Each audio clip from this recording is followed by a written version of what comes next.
আসসালামু আলাইকুম ওয়া রাহমাতুল্লাহি ওয়া বারাকাতু। আজকের রাতটা পোষালে কালকেই পবিত্র শুক্রবার। হে আল্লাহ, আপনি কার কার ভাগ্যে রাখছেন কালকে শুক্রবারের জামাতে একসঙ্গে নামাজ পড়ার জন্য। দোয়া করি সকলেই, সকল মুসলমান ভাইয়ে করে, মুসল্লি ভাইয়ে করে কালকে একসঙ্গে জামাতে নামাজ পড়ার জন্য আপনি তৌফিক দান করুন। হে রাব্বুল আলামিন, কারো ভাগ্যে সপ্তাহে জুম্মার নামাজ আছে, কারো ভাগ্যে নাই।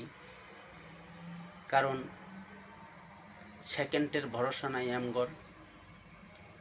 এক সেকেন্ডের ভিতরে আমরা এই জগৎ ছেড়ে অন্য জগতে চলে যাব।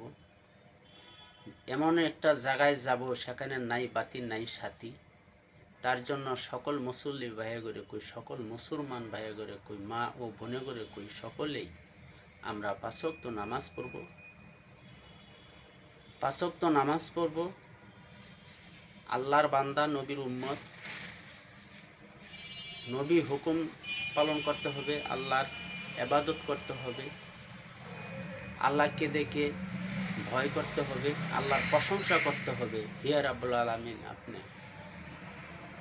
আপনার কি মহিমা, আপনি কত কত সুন্দরভাবে এই দুনিয়াটা সৃষ্টি করছে। যাই হোক, যদি ভিডিওটা যদি ভালো লাগে, যারা মুসলমান অবশ্যই এই ভিডিওটা শেয়ার রাখবেন, ফলো করবেন, গঠনমূলক কমেন্ট করে দিবেন, আরও মানুষের কাছে পৌঁছায় দিবেন। আমিন।